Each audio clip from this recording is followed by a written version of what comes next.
রাধে রাধে বন্ধুগণ, জয় শ্রীকৃষ্ণ।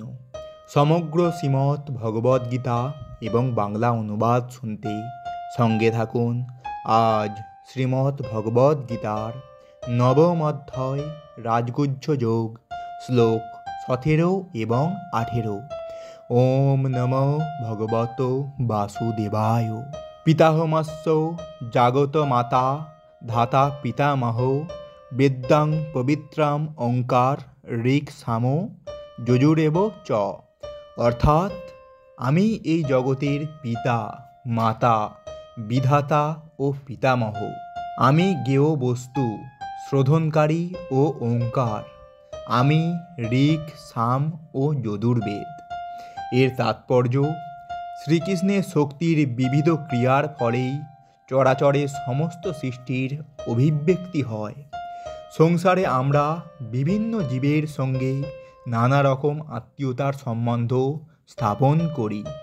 এই সমস্ত জীব বস্তুতপক্ষে শ্রীকৃষ্ণের ততষ্ঠা শক্তি, কিন্তু প্রকৃতির সৃষ্টির অধীনে তাদের কেউ কেউ আমাদের পিতা, মাতা, পিতামহ, সৃষ্টিকর্তা আদি রূপে প্রতিভাত হয়, কিন্তু প্রকৃতপক্ষে তারা সকলেই শ্রীকৃষ্ণের বিভিন্ন অংশ ব্যতীত আর কিছুই নন।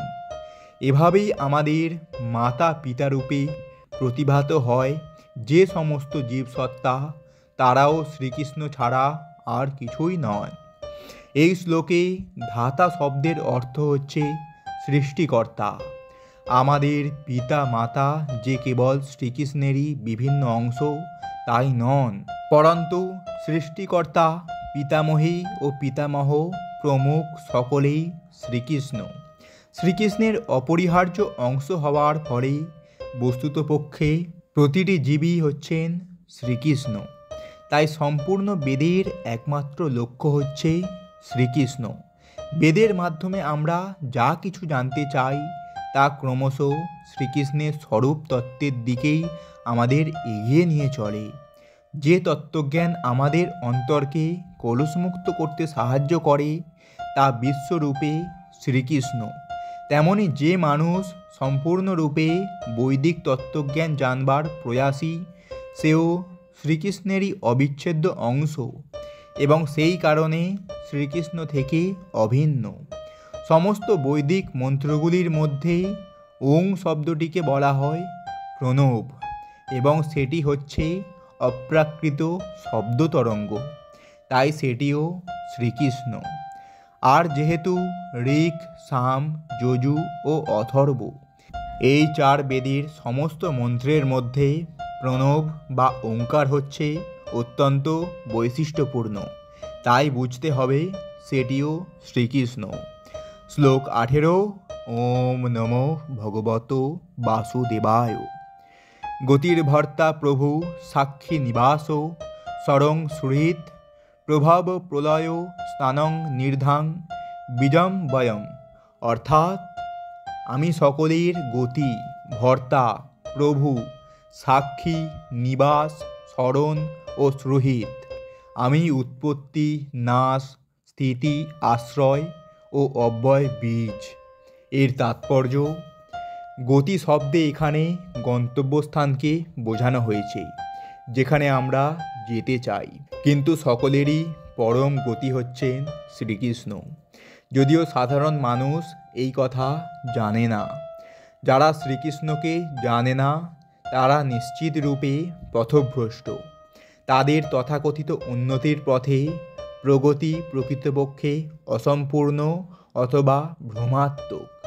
অনেক মানুষ আছে যারা বিভিন্ন দেবদেবীকে তাদের পরম লক্ষ্য বলে মনে করে এবং ঐকান্তিক নিষ্ঠার সঙ্গে তাদের পূজা করার ফলে তারা চন্দ্রলোক, সূর্যলোক, ইন্দ্রলোক, মহরলোক আদি উচ্চতর গ্রহলোক প্রাপ্ত হয়।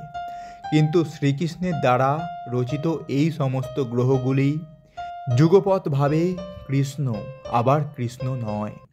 শ্রীকৃষ্ণেরই শক্তির প্রকাশ হওয়ায় এই সমস্ত গ্রহলোকও শ্রীকৃষ্ণ, কিন্তু প্রকৃতপক্ষে সেগুলি কৃষ্ণতত্ত্ব উপলব্ধির পথে এক পদক্ষেপ অগ্রসর হতে সাহায্য করে মাত্র। শ্রীকৃষ্ণের বিভিন্ন শক্তির সমীপবর্তী হওয়া শ্রীকৃষ্ণের প্রতি পরোক্ষভাবে অগ্রসর হওয়ার মতো। তাই সময় ও সামর্থ্যের ব্যর্থ অপব্যয় না করে প্রত্যক্ষরূপে শ্রীকৃষ্ণের দিকে অগ্রসর হওয়া বিধেয়। তার ফলে সময় ও শক্তি বাঁচানো যায়। উদাহরণস্বরূপ বলা যায়, যদি কোনো বাড়িতে উঠবার জন্য লিফট থাকে, তাহলে অনর্থক সিঁড়ি দিয়ে কেউ উঠবে কেন? সব কিছুই শ্রীকৃষ্ণের শক্তিকে আশ্রয় করে আছে। সুতরাং শ্রীকৃষ্ণের আশ্রয় ব্যতীত কোনো কিছুই অস্তিত্ব থাকতে পারে না। শ্রীকৃষ্ণ হচ্ছেন পরম নিয়ন্তা, কারণ সব কিছু তারই অধীন এবং তারই শক্তিতে আশ্রয় করে সব কিছু বিদ্যমান। সমস্ত জীবের অন্তর্যামী রূপে শ্রীকৃষ্ণ হচ্ছেন পরম সাক্ষী। আমাদের নিবাস, দেশ, গ্রহলোক আদি যেখানে আমরা বসবাস করি, তাও শ্রীকৃষ্ণ। শ্রীকৃষ্ণ হচ্ছেন পরম আশ্রয় ও গতি।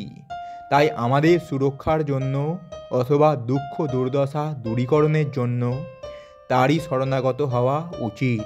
যখনই আমরা সুরক্ষার প্রয়োজন বোধ করব, আমাদের জানতে হবে যে কোনো জীবশক্তিকেই আশ্রয় বলে মানতে হবে। শ্রীকৃষ্ণ হচ্ছেন পরম জীবসত্তা।